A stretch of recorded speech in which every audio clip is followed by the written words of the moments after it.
Kadang-kadang orang terlalu pinter malah nggak jadi apa-apa. Niat yang baik dari semua pihak yang diberi amanah oleh rakyat dengan kebijakan yang masuk akal, bukan kebijakan yang perlu orang terlalu pinter. Kadang-kadang orang terlalu pinter malah nggak jadi apa-apa. Ya kan?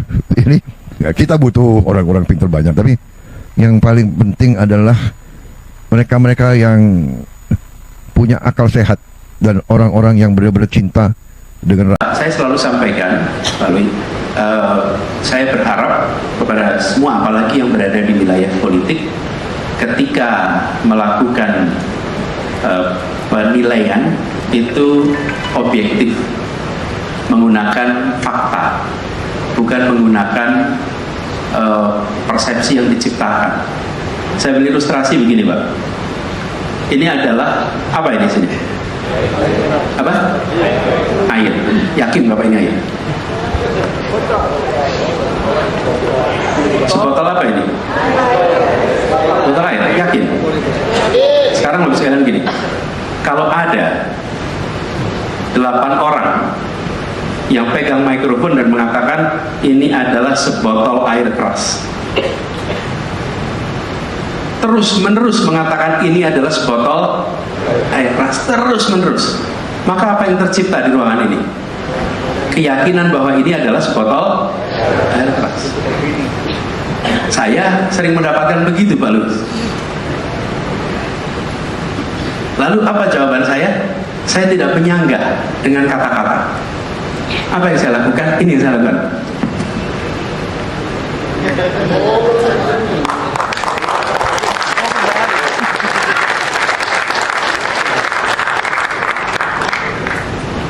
Jadi tudingan itu tidak dijawab dengan kata-kata.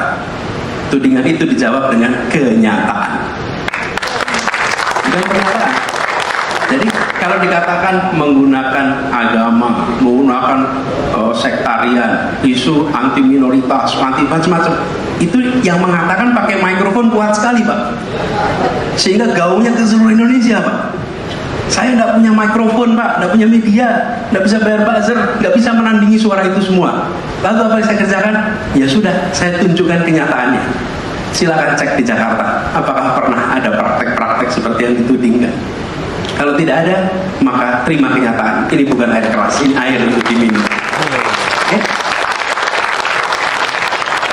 Nah, masalahnya kita tidak bisa menyalahkan. Tidak semua orang mau mencari informasi secara lengkap. Nah, itu faktanya. Jadi nggak apa-apa.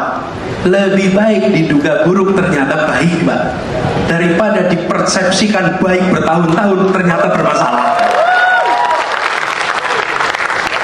Benar nggak? Jadi jangan sampai korban framing-framing begitu. Kalau saya itu ngalamin, saya kebalikan, Pak. Framingnya, waduh, Masya Allah, luar biasa, Pak, framing. Sampai di ujung-ujung Papua juga ceritanya begitu, Pak. Ya? Tapi silakan datang ke Jakarta dan silakan saksikan. Nanti Bapak Ibu akan menyaksikan kabar bahwa ini air keras, akan Bapak Ibu rasakan ini air minum yang nyaman untuk diminum, gitu kira-kira ya. Makasih. 5 tahun yang lalu di kota kita dihantam COVID. Banyak dari kita yang sudah lupa peristiwa itu. Tapi bagi saya pribadi, 2,5 tahun mengurusin COVID adalah ujian integritas yang luar biasa. Saya tidak pernah membayangkan Tuhan menakdirkan saya menjadi wali kota yang disebut gubernur, mengurusi kota 11 juta penduduk di saat umat manusia menghadapi bencana kesehatan terbesar dalam sejarah manusia modern, di mana saya dapat laporan kepala dinas, tidak pernah terbayangkan, datang Pak Anies, makam kita penuh, tidak pernah terbayang ada laporan makam itu penuh, harus cari makam. Anda bayangkan mimpin kota tiap hari terima laporan kematian. Tapi sekalian, periode itu adalah periode di mana saya katakan pada tim, ini yang kita butuhkan adalah kepercayaan dari publik pada negara. Rakyat harus percaya Kenapa rakyat harus percaya? Karena tidak bisa menangani pandemi itu hanya tangan negara. Semua orang harus terlibat. Konsekuensinya apa? Konsekuensinya lakukan hal yang benar walaupun tidak populer. Yang kedua, lakukan hal yang benar walaupun bertentangan dengan pemerintah pusat. Ini ujian integritasnya nih. Di mana ujian pertamanya? Ujian pertamanya ketika fakta-fakta ditutupi dan kami pilih buka. Itu ujian integritas tuh. Kami pilih mau buka, pemerintah pusat bilang jangan. Kami merasa kalau dibuka membuat orang sadar dan percaya kami tidak nutup-nutupi. Pemerintah pusat bilang jangan dibuka karena kalau dibuka menimbulkan kepanikan. Oke? Lalu saya bilang pada teman-teman semua, ini ada catatan di situ. Jangan takut atas opini hari ini. Jangan takut atas apa yang ditulis hari ini, tapi takutlah atas apa yang ditulis para sejarawan di masa depan. Karena mereka akan menengok keputusan kita berdasarkan data yang lengkap. Hari ini kita kerjakannya potong-potongan. Itu ujian integritas yang paling besar. Dan saya ingat ketika kita harus ambil keputusan waktu itu yang namanya rem darurat bulan September 2020. Saya di sidang khusus oleh para menteri Gubernur Jakarta. Karena pada hari itu stok di Jakarta anjlok karena Jakarta memutuskan darurat. Dan saya bilang pada semua, nggak apa-apa kita dimarahin, tapi kita sedang menyelamatkan manusia, nyawa manusia. Dan ini tantangan terbesarnya. Kenapa? Karena yang kita kerjakan sifatnya mencegah. Mencegah itu keberhasilannya tidak gampang dibuktikan. Oke? Pemadam kebakaran, ada peristiwa kebakaran 10 rumah, dia memadamkan dan padam dalam 2 jam mudah diukur. Tapi pemadam kebakaran berkeliling ke semua rumah mencegah kebakaran tidak bisa dibuktikan. Okay. Dan pada saat itu dilema yang kami hadapi adalah if you do it, kalau Anda kerjakan, mencegah tidak bisa dibuktikan. Tapi kalau membiarkan, kami yakin itu akan terjadi. Selama 2 tahun itu isinya ujian keputusan-keputusan integritas. Kenapa? Karena berhadapan dengan opini publik, berhadapan dengan pemerintah pusat yang prinsipnya berbeda. Nah, kami merasa bahwa integritas. Kenapa? Karena kami butuh rakyat Jakarta percaya. Dan alhamdulillah rasanya rakyat Jakarta percaya pada pemerintahnya pada masa pandemi kemarin, karena insya Allah pemerintahnya jujur di dalam menyampaikan kenyataan yang dihadapi oleh masyarakat. Gitu. Luar biasa, terima kasih. Bahkan ketika Sayyidina Umar menjelang wafat, dia mengatakan jangan sampai anak saya ikut di dalam salah satu calon pengganti saya. Sayyidina Ali mengatakan jangan sampai anak saya ikut di dalam salah satu pengganti saya.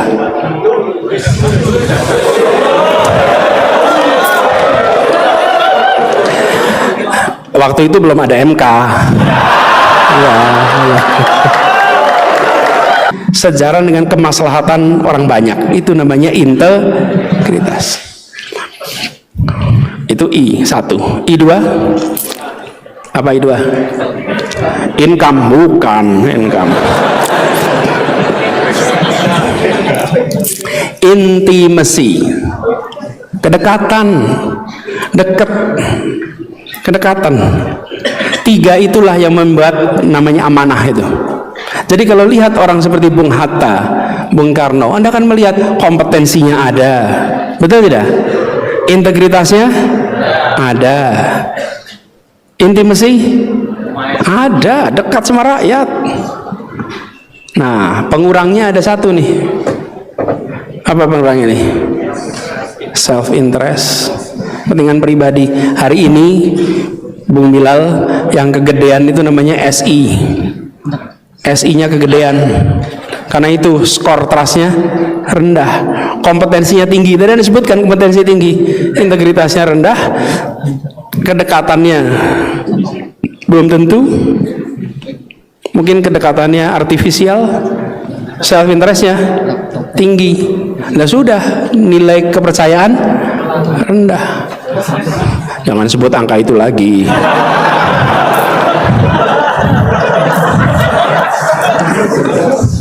Saya aja nggak ngulang, nanti masalah nanti kan. Nah, jadi saudara sekalian, kita jaga itu semua. Apa yang dikatakan Bilal itu benar. Saya ingin sampaikan satu hal yang hilang di Republik ini. Selain itu adalah meritokrasi. Meritokrasi. Masuk ITB, meritokrasi tidak? Anda jawab itu sendiri. Ketika kita menerapkan meritokrasi, itu yang tadi saya sampaikan. Ketika 4 khalifah itu dipilih, meritokrasi tidak musyawarahnya itu. Musyawarah. Ketika Abu Bakar As-Siddiq radhiyallahu anhu dipilih, itu berdasarkan syura. Sayyidina Umar, Sayyidina Uthman, Sayyidina Ali, itu meritokrasi, rapat, diskusi, dicari yang terbaik di antara semua. Bahkan ketika Sayyidina Umar menjelang wafat, dia mengatakan jangan sampai anak saya ikut di dalam salah satu calon pengganti saya. Sayyidina Ali mengatakan jangan sampai anak saya ikut di dalam salah satu pengganti saya.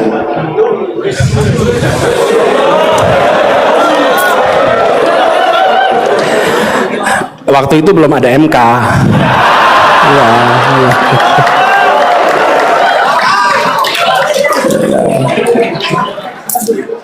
Untung belum ada MK.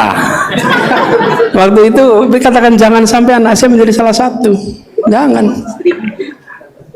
Anda pilih semuanya, meritokrasi. Itulah sebabnya kenapa kita harus jaga. Tapi juga jangan kalau ada yang berprestasi hanya karena dia anaknya lalu dihambat. Kalau dia berprestasi hanya karena dia keponakannya dihambat, jangan juga. Kalau meritokrasi artinya tidak dipandang. Walaupun dia anak, walaupun dia keponakan, kalau baik adalah baik, kalau tidak adalah tidak. Saya pernah dengar cerita rekrutmen di sebuah kementerian luar negeri. Ada salah satu anak pejabat tingginya mendaftar. Salah satu pejabat paling tinggi di kementerian itu, di kementerian luar negeri, mendaftar menjadi diplomat, dan anaknya kan ayahnya adalah diplomat karir. Anaknya bisa lebih dari 2 bahasa. Daftar dan tidak lolos. Dan ketika tidak lolos, semuanya bangga. Bukan bangga karena dia nggak lolos, bangga karena ada sistem meritokrasi. Dia ujian lagi tahun berikutnya, ujian lagi waktu berikutnya. Halo teman, jumpa bersama saya di Politik Dangi ya. Para termul atau baser-basernya Mulyono atau 08 tentu gak suka ya dengan Anies Baswedan ketika ia memberikan nilai kepada Prabowo di debat Pilpres yang lalu, teman ya, nilai 11 dari 100. Itu atas kinerja Pak Prabowo pada saat memimpin Menteri Pertahanan ya. Itu pun dipancing-pancing oleh Ganjar, teman. Kemudian Anies ya Anies dikritik lah, diserang lah dan sebagainya, teman. Bahkan yang selalu muncul ketika Anies dibandingkan berkhianat kepada Pak Prabowo, sebab ada kata-kata Anies ya, saya tidak akan maju capres kalau Pak Prabowo maju capres ya kan.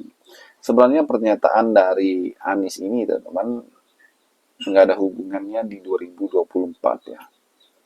Karena ya Pilpres 2019 Anies berbicara tentang hal itu di konteks Pilpres 2019. Karena pada saat itu Anies baru saja menjalankan tugasnya sebagai gubernur itu mungkin 2 tahun ya, atau 2 tahun setengah, teman-teman.